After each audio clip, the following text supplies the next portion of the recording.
देखिए question number 5 में क्या डाउट है? 1 2 3 4 में तो कोई डाउट नहीं है किसी का? है क्या बेटा? दूसरे में डाउट है आपको? दूसरा एग्जाम्पल क्या कहना चाह रहा है? दूसरा एग्जाम्पल देखो, एक minute. Example number 2, an instruction has a question bank consisting 300 easy और ट्रू फॉल्स क्वेश्चन। मतलब 300 सवाल तो उसमें क्या है, इजी है, ट्रू फॉल्स। क्वेश्चन पेपर जो हमारे पास है एग्जाम्पल नंबर 2 अपन देख रहे हैं एक बार, और इसमें 300 हमारे पास इजी क्वेश्चन है और कौन सी वैरायटी के हैं? ट्रू फॉल्स वाले सवाल है। 300 इजी ट्रू फॉल्स क्वेश्चन ये हमारे पास में है। इसके बाद में क्या दिया है? 200 है डिफिकल्ट क्वेश्चन। 200 हमारे पास क्या है? डिफिकल्ट कठिन प्रश्न है ट्रू फॉल्स वाले। 200 हमारे पास कठिन प्रश्न है सत्य असत्य वाले। सत्य असत्य वाले 200 प्रश्न है। ठीक है ना? श्रेया आवाज नहीं आ रही क्या? श्रेया आवाज नहीं आ रही है? निशा, प्राची आवाज आ रही है सबको? बाकी लोगों को? हाँ तो श्रेया को आवाज, हाँ तो श्रेया को क्यों नहीं आ रही है आवाज? मोबाइल की आवाज तो बंद नहीं कर रखी भाई। हाँ 200 हो गए हमारे पास डिफिकल्ट क्वेश्चन। ठीक है ना? अब 200 जब डिफिकल्ट क्वेश्चन हो गए तो उसके बाद में ये क्या कहना चाह रहा है? 500 है multiple choice question. 500 multiple choice question है। मल्टीपल चॉइस मतलब बहुविकल्पीय प्रश्न। 500 है multiple choice questions.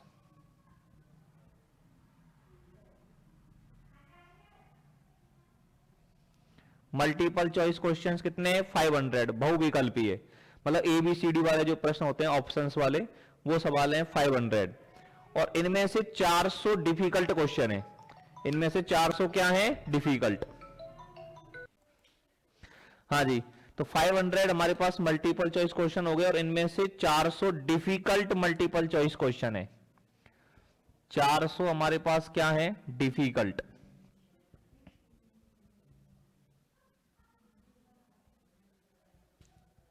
Multiple choice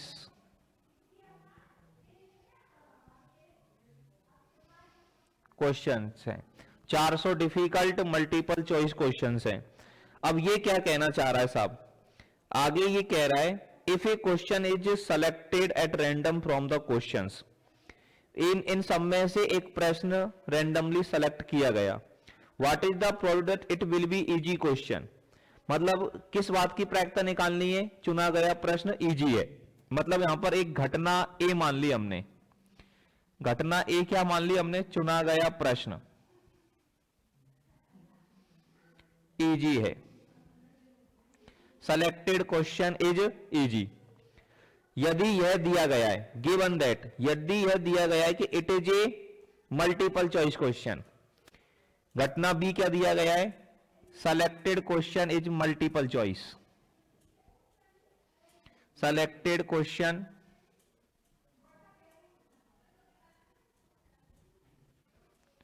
is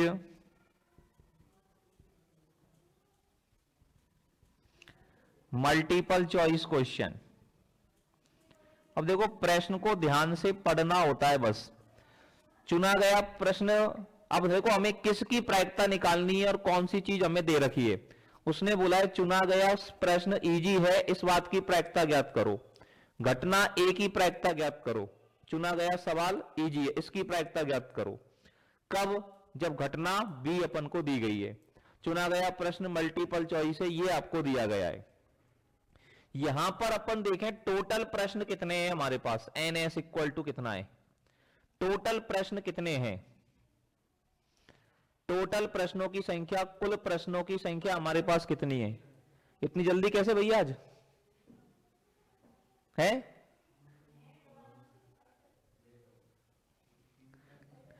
300 सवाल तो हैं इजी ट्रू फॉल्स और 200 है डिफिकल्ट ट्रू फॉल्स। तो ट्रू फॉल्स के कितने हो गए सवाल 500 और मल्टीपल चॉइस 500 है। अब ये 400 मत जोड़ देना इसमें, तो 400 जो है ना ये 500 में से ही है, क्योंकि 500 ये मल्टीपल चॉइस टोटल क्वेश्चन दे रखे हैं, इनमें से 400 क्या है डिफिकल्ट, यहां ये अलग अलग दे रखे हैं।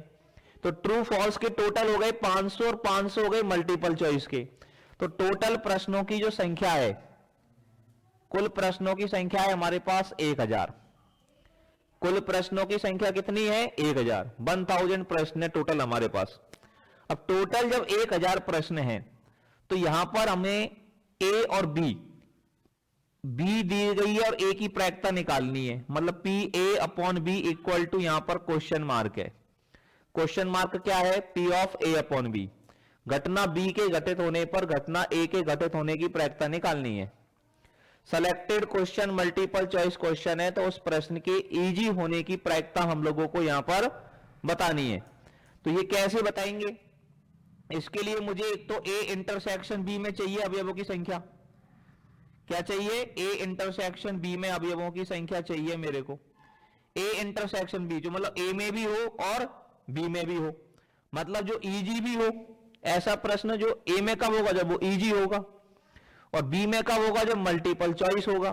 तो ऐसे कितने प्रश्न है जो इजी हैं और मल्टीपल चॉइस हैं, मतलब इजी मल्टीपल चॉइस कितने हैं, इजी मल्टीपल चॉइस 100, क्योंकि 500 में से 400 तो डिफिकल्ट मल्टीपल चॉइस है।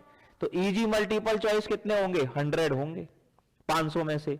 तो ये अपन को देखना है ए इंटरसेक्शन बी जो ए में भी है और बी में भी है, मतलब जो इजी भी है और मल्टीपल चॉइस भी है। जो इजी भी है मल्टीपल चॉइस भी है, ऐसे कितने प्रश्न होंगे 100 प्रश्न होंगे। समझ में आई ये बात। अब बी में कितने अवयव है, बी में क्या बोला है selected question is multiple choice. Multiple choice प्रश्न कितने हैं 500। बी में हमारे पास प्रश्न है 500, बी में कितने प्रश्न है 500। अब हमें पी ए अपॉन बी निकालना है, तो पी ए अपॉन बी बराबर क्या सूत्र बनेगा, पी ए अपॉन बी का फॉर्मूला हम लिखते हैं P of A intersection B upon P B. A intersection B की प्रायिकता अपॉन बी की प्रायिकता।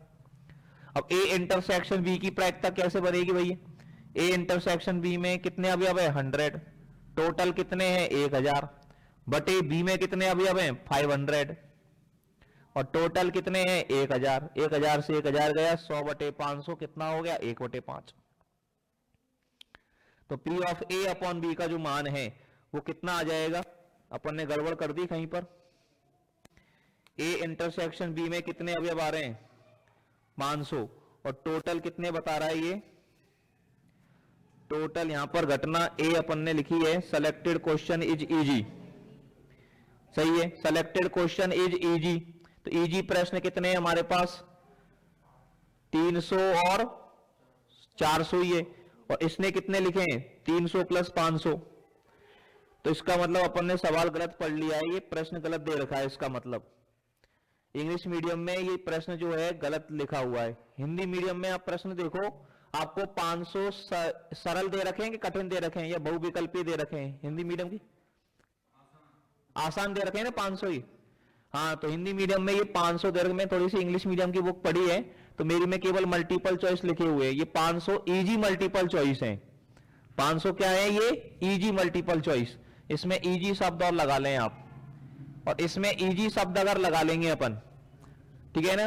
और ये कितने दे रखे हैं 400, कितने दे रखे हैं डिफिकल्टी दे रखे हैं 400, 400 कठिन दे रखे हैं भाई हिंदी मीडियम में। चलो बढ़िया है। तो अब यहां पर अपन ए इंटरसेक्शन बी देखेंगे, ए इंटरसेक्शन बी, थोड़ा सा इसको सही करेंगे। ये इंग्लिश मीडियम में थोड़ा सा प्रश्न गलत था, इस वजह से गड़बड़ हो गई थी यहां पर। ए इंटरसेक्शन बी मतलब इजी भी और मल्टीपल चॉइस भी। तो इजी मल्टीपल चॉइस कितने हैं 500, आसान मल्टीपल चॉइस कितने हैं 500। तो ए इंटरसेक्शन बी में कितने आएंगे 500। अब हमें चाहिए बहुविकल्पीय मल्टीपल चॉइस के टोटल कितने हैं, मल्टीपल चॉइस के टोटल ये हैं 500 ये और 400 ये। तो मल्टीपल चॉइस के टोटल कितने हैं 900, 500 आसान और 400 कठिन। तो यहां पर जो प्रायिकता बनेगी ए इंटरसेक्शन बी की प्रायिकता कितनी बनेगी 500 बटे 1000। ए इंटरसेक्शन बी में 500 अवयव है और टोटल कितने प्रश्न है? 1000 है। तो ए इंटरसेक्शन बी की जो प्रायिकता लिखेंगे वो कितनी लिखेंगे? 500 बटे 1000। और बी की प्रायिकता कितनी लिखेंगे? 900 बटे 1000। 1000 से 1000, 2 जीरो से 2 जीरो, तो इसका आंसर आ जाएगा 5 बटे 9। क्या आंसर आ जाएगा इसका? 5 बटे 9 इसका आंसर आ जाएगा। फटाफट से नोट कर लीजिएगा। ये आपका दूसरा प्रश्न है, इस पे थोड़ा सा ध्यान दें। इंग्लिश मीडियम वाले थोड़ा सा करेक्शन कर लेना सवाल में, ताकि गलत ना हो। तीसरे एग्जाम्पल में थोड़ी ना डाउट है किसी को, तीसरे में। चौथे में डाउट है किसी को, एग्जाम्पल 4 में। 5 में डाउट है। 1000 की जगह 1400 आएगा। हाँ, एनएस का मान, सॉरी एनएस का मान चेंज कर लेना, एनएस का मान भी चेंज कर लेना। एनएस का मान 500 तो ये हो गए, 900 ये हो गए। इस पे भी ध्यान नहीं दिया अपन ने। एनएस टोटल कितने हो गए? अब 1400 हो गए। वैसे यहां फर्क पड़ेगा नहीं, यहां भी 1400 होगा और यहां भी 1400 होगा। तो 1400 से 1400 कैंसिल हो जाएगा। प्रिंटिंग मिस्टेक है थोड़ी सी ये, ठीक है ना। एग्जाम्पल नंबर 5 में क्या कह रहा है? ए डाई इज थ्रोन 3 टाइम्स। करवाते, लाओ जल्दी से नोट करो इसको। फिर एग्जाम्पल नंबर 5 को देखते हैं। छठे एग्जाम्पल में थोड़ी ना डाउट है किसी को। छठा एग्जाम्पल तो समझ में आ गया होगा। छठा एग्जाम्पल उसके जैसा ही है। ये अपन ने 5.1 का करवाया था ना, 16.1 का 14वां सवाल जो करवाया था। तो 14.1 का जो 14वां सवाल है और एग्जाम्पल नंबर जो 6 है, वो दोनों एक जैसे सवाल है, ठीक है ना। फटाफट से इसको नोट करें, फिर एग्जाम्पल नंबर 5 की बात करेंगे। सवाल नंबर, एग्जाम्पल नंबर देखिए 5वां। एग्जाम्पल नंबर 5 जो है ये क्या कहना चाहता है? एग्जाम्पल नंबर 5 हम लोगों से क्या कहना चाह रहा है, इसको जरा समझा जाए। एग्जाम्पल नंबर 5 ये हमसे क्या कह रहा है? एग्जाम्पल नंबर 5 में ये बोल रहा है, ए डाई इज थ्रोन 3 टाइम्स। एक पासे को 3 बार फेंका गया है। अब बच्चों, एक पासे को अगर 3 बार फेंकते हैं तो 3 बार फेंकने पर टोटल परिणाम आते हैं 6 गुणा 6 गुणा 6, 216। क्योंकि 3 बार फेंकेंगे तो एक पहला परिणाम, दूसरा परिणाम, तीसरा परिणाम। तो पहला अंक कितने प्रकार से हो सकता है? 6 प्रकार से। 1 2 3 4 5 6 में से कुछ भी हो सकता है। दूसरा अंक कितने प्रकार से हो सकता है? 6 प्रकार से। तीसरा भी अंक कितने प्रकार से हो सकता है? 6 प्रकार से। तो ये पेयर कितने प्रकार से बन सकते हैं? 216 प्रकार से बन सकते हैं। जिस प्रकार से एक पासे को 2 बार फेंकने पर कुल परिणाम आते हैं 36, 6 इंटू 6। ऐसे ही एक पासे को अगर 3 बार फेंकेंगे या 3 पासे एक साथ फेंकेंगे, एक पासे को 3 बार फेंकेंगे या 3 पासे एक साथ फेंकेंगे, तो कुल परिणामों की संख्या कितनी होगी? 216 होगी। 6 गुणा 6 गुणा 6। अब इसमें क्या दिया गया है? घटना ए दी गई है 4 ऑन थर्ड थ्रो।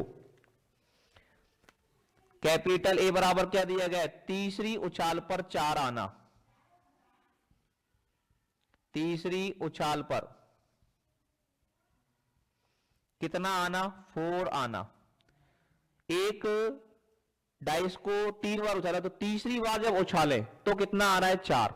मतलब पहली 2 उछालों पर कुछ भी हो सकता है। पहला अंक कुछ भी आ सकता है, वो कितने प्रकार से आएगा? 6 प्रकार से। दूसरा अंक कितने प्रकार भी आ सकता है? तो इसमें जो एन ए बराबर होंगे, मतलब पहला एन ए, इसमें पहला, दूसरा, तीसरा 3 अंक हैं, तो तीसरी बार तो कौन आएगा? 4 ही आएगा। तो इसका तरीका तो एक ही है। यहां पे कौन आएगा? 4। ये वाला अंक 6 प्रकार से आ सकता है। दूसरे पासे पर 1 2 3 4 5 6 में से कुछ भी हो सकता है, और पहले पासे पर भी 1 2 3 4 5 6 में से कुछ भी हो सकता है। तो ए में जो परिणाम आएंगे, ए में जो परिणामों की संख्या होगी वो कितनी होगी? 36 होगी। 216 में से 36 परिणाम, 216 में से 36 रिजल्ट ऐसे होंगे जिनमें तीसरी उछाल पर क्या आ रहा होगा? 4 आ रहा होगा। अब अपन को घटना बी दी गई है 6 on first and 5 the second throw. मतलब बी में आपको दिया गया है पहली उछाल पर 6, पहली उछाल पर 6 और द्वितीय उछाल पर कितना आए? 5। द्वितीय उछाल पर 5 आना। तीसरी उछाल पर कुछ भी आ सकता है, तीसरी उछाल पर कुछ भी आ सकता है। मतलब इसमें अगर अवयवों की संख्या देखेंगे, पहला, दूसरा, तीसरा, पहला अंक कितने प्रकार से आ सकता है बताओ? एक ही प्रकार से। पहली पर तो 6 आना चाहिए ना, तो इसको भरने का तरीका एक ही है। यहां पर कौन आना चाहिए? 6। इसका तरीका एक। इसके तरीके कितने होंगे बताओ? एक ही होगा। केवल कौन आ सकता है? 5 आ सकता है। तो यहां पर केवल एक आएगा, और यहां पर कितने आएंगे? 6। 1 2 3 4 5 6 में से कुछ भी आ सकता है। तो बी में कितने परिणाम आए? 6 परिणाम आए। अब अपन को देखना है ए और बी में, मतलब बी में 6 परिणाम कौन कौन से होंगे? ये होंगे 6 5 1। ये पहले 6 फिर 5, बाद में 1 हो सकता है, या 6 5 2 हो सकते हैं, 6 5 3 हो सकता है, 6 5 4 हो सकता है, 6 5 5 हो सकता है, और 6 5 6 ये हो सकता है। तो बी में कितने परिणाम आएंगे हमारे पास? बी में आएंगे हमारे पास 6 परिणाम। बी में अवयवों की जो संख्या है वो कितनी होगी? 6। बात समझ में आ गई सबको? अब बी में अवयवों की संख्या 6 हो गई साहब। अब इसमें अपन को ये देखना है ए इंटरसेक्शन बी में क्या आएगा। इनमें से ऐसा कौन सा परिणाम है जो ए में आएगा बताओ? बी में से, ये बी के परिणाम है, तो बी में से ऐसा कौन सा परिणाम है जो ए में आएगा? ये वाला परिणाम आएगा, क्योंकि इसी में तीसरी उछाल में 6 आ रहा है। और ए में कौन से परिणाम आएंगे? ए में वो परिणाम आएंगे जिनमें तीसरी उछाल में क्या आ रहा हो? 4। तो तीसरी उछाल में 4 आने वाला परिणाम केवल कौन सा है? 6 5 4 है। तो ये वाला परिणाम ए में आएगा। तो ए में एक ही परिणाम आएगा 6 5 4। मतलब n A intersection B, A intersection B में अवयवों की संख्या कितनी हो गई? 1। अब इसने क्या पूछा है? पी ए अपॉन बी पूछा है। तो पी ए अपॉन बी पूछा है, तो पी ए अपॉन बी का सूत्र क्या बनेगा? पी ए अपॉन बी का फॉर्मूला हम जानते हैं, P of A intersection B upon P B. P of A upon B का फॉर्मूला क्या बनेगा? P of A intersection B upon P B. अब ए इंटरसेक्शन बी की प्रायिकता कितनी है? ए इंटरसेक्शन बी में अवयव है 1, टोटल है 216, और बी में कितने अवयव है? बी में 6, और टोटल है 216। 216 से 216 गए तो आंसर आ गया 1/6। तो पी ए अपॉन बी का जो मान आएगा यहां पर वो किसके बराबर आएगा? 1/6 के बराबर आएगा। नोट कर लें फटाफट से, ये आपका एग्जाम्पल नंबर 5 है साहब।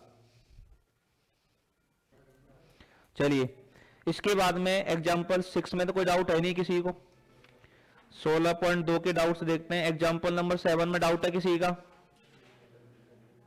एग्जाम्पल नंबर 7 में डाउट है किसी का? तेरा डाउट है एग्जाम्पल 7 में? अपनी 11वीं क्लास बी के, इसका मतलब बहुत ज्यादा, इसलिए डाउट आ रहे हैं ये।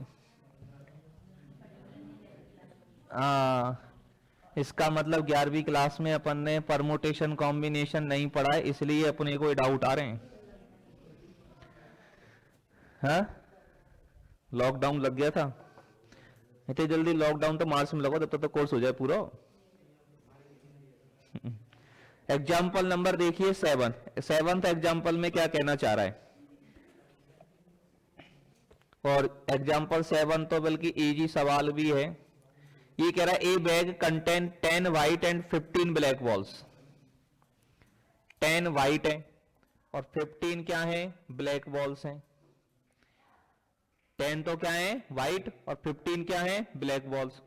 अब 2 balls are drawn in succession without replacement. ये बेटा इसका मतलब 16 पॉइंट तो ढंग से नहीं करी निशा अपन ने? निशा नहीं करी बेटा। 16 पॉइंट तो अगर ढंग से करते ना तो इस सवाल में डाउट नहीं आता आपको।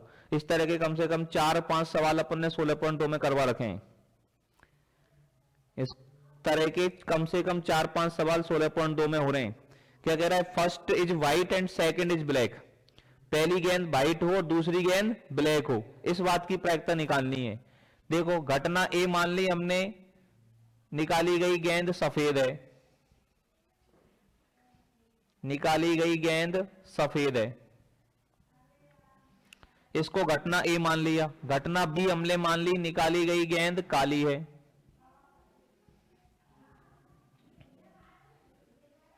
अब इसने क्या पूछा है, प्रायिकता किसकी पूछी है, पहली गेंद सफेद हो मतलब घटना ए घटित हो, और दूसरी गेंद काली हो मतलब घटना बी घटित हो। पी ए बी का मान ही तो पूछा है इसने। आपको इसमें पढ़ने की, किताब में टीपने की जरूरत नहीं है, खुद का दिमाग लगाना होता है चीजों को करते समय। अगर किताब में टीपने की कोशिश करोगे तो एक भी नहीं होंगे। आप खुद ही देखना कितने सवाल करवाए मैंने इस टाइप के। ए बी का मान, घटना ए और बी, पहले घटना ए घटित हो जाए, है कि नहीं, और फिर ए के घटने पर बी घटित हो जाए। बताया था कि नहीं बताया था ये मैंने, निशा बहन जी? फिर क्यों नहीं हुआ? अब पहली गेंद सफेद, 10 और 15 25 गेंदें हैं, 25 गेंदों में से एक गेंद निकालेंगे वो सफेद हो, क्या प्रायिकता होगी इसकी? 10/25। सफेद गेंद 10 है, टोटल 25 है। अब गेंद कितनी रह गई? 24। और 24 गेंदों में अब दूसरी गेंद की क्या निकालनी है? काली होने की प्रायिकता। काली कितनी है 24 में से? 15। तो 15/24 ये आंसर है इसका। 5 3 15, 5 5 25, 5 2 5 10 और 2 से ये 12 बार, 3 से 1 कट गया कितनी बार? 4 बार, 5 से 5 गया 1/4, ये आंसर आ गया। अब बताओ इसमें क्या दिक्कत थी निशा बहन जी आपको, क्यों नहीं हुआ ये प्रश्न? इस तरह के सवाल 4-5 सवाल करवाएं कि नहीं करवाएं, बताओ अब आप मुझे। क्यों भाई निशा, करवाएं कि नहीं करवाएं इस तरह के सवाल? फिर क्यों नहीं हुआ ये प्रश्न? हाँ, क्या समझ में नहीं आया तेरे को ये बता मुझे।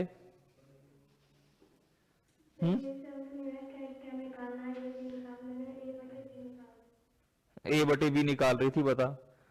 इसका मतलब ढंग से नहीं पढ़ी ना, वही तो मैं कह रहा हूं, अपन ने मतलब 16.2 के सवालों को ढंग से नहीं किया, इसलिए पता नहीं चल रहा। साफ साफ बोल रहा है वो तो कि पहली गेंद सफेद और दूसरी गेंद के काली होने की प्रायिकता ज्ञात करो।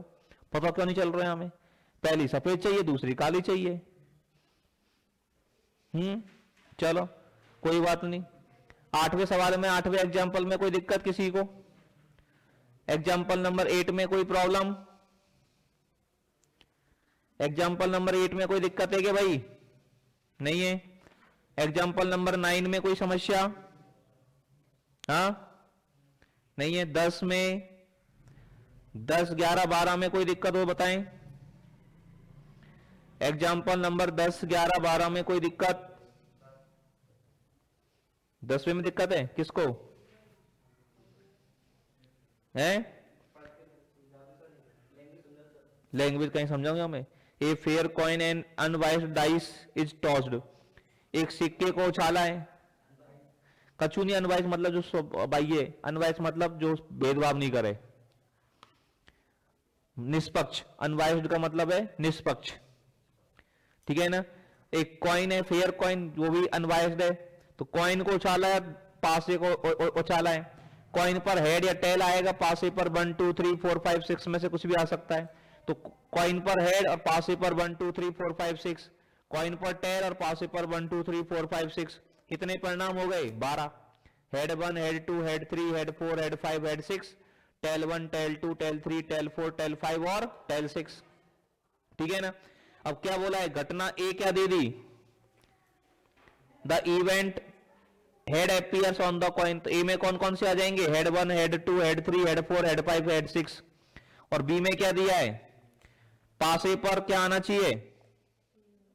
3 ऑन द डाई, पासे पर 3 आना चाहिए। तो बी में आएंगे हेड 3 और टेल 3। ये किताब में गलत लिख रखा है, हेड 4 और टेल 3। बी में कौन कौन से परिणाम आएंगे? हेड 3 और टेल 3। अब दोनों में कॉमन निकाल लो। हेड 3 कॉमन आ जाएगा, H कॉमा 3। ये ए यूनियन बी नहीं है, ये ए इंटरसेक्शन बी है। गलत है किताब के अंदर, मिस्टेक है ये। ए इंटरसेक्शन बी बराबर क्या आ जाएगा? हेड कॉमा 3, ये कॉमन आ जाएगा। अब हमको ये चेक करना है कि दोनों घटनाएं इवेंट स्वतंत्र हैं या नहीं है। तो स्वतंत्र हैं या नहीं है, इसकी कैसे चेक करते हैं? ए इंटरसेक्शन बी की प्रायिकता निकाल लो। पहले तो ए की प्रायिकता निकालो, कितनी है ए की प्रायिकता? 6/12। ए में 6 अवयव, टोटल 12, तो 1/2। बी की प्रायिकता, बी में कितने अवयव हैं? 2, टोटल 12, 2/12, 1/6। तो ए इंटरसेक्शन बी की प्रायिकता, ए इंटरसेक्शन बी में एक ही अवयव है, टोटल 12। ए इंटरसेक्शन बी की प्रायिकता हो गई 1/12। अब P A into P B करो तो भी 1/12 आ रहा है। तो यहां पर पी ए इंटरसेक्शन बी का मान और P A into P B का मान दोनों बराबर आ रहे हैं। और पी ए इंटरसेक्शन बी का मान और P A into P B का मान अगर बराबर आ रहा है, इसका मतलब दोनों घटनाएं कैसी हैं? स्वतंत्र घटनाएं हैं, इंडिपेंडेंट इवेंट है क्या नहीं? तो पी ए इंटरसेक्शन बी का मान और P A into P B का मान अगर बराबर आए, समान आए, तो दोनों घटनाएं कैसी होती हैं? स्वतंत्र घटनाएं होती हैं। ठीक है ना? सही है, ये तो समझ में आ गया भाई। चलिए एग्जाम्पल नंबर 11 में 12 में कोई दिक्कत है किसी को? एग्जाम्पल नंबर 11 और 12 में कोई तकलीफ हो तो बताइए। नहीं है। एग्जाम्पल 13 में और 14 में कोई दिक्कत है? एग्जाम्पल 13 और 14 में कोई प्रॉब्लम नहीं है? तो आज इतना ही रखेंगे अपन। एग्जाम्पल 15 में 16 में दिक्कत है आपको, इनको कल बता देंगे अपन 15 16 को। ठीक है ना? और आगे के 17 तो अपने सिलेबस में है ही नहीं है भैया। 15 16 और मिसलेनियस के एग्जाम्पल और मिसलेनियस ये कल की क्लास में करेंगे अपन। ठीक है, आज इतना ही बहुत है। Thank you.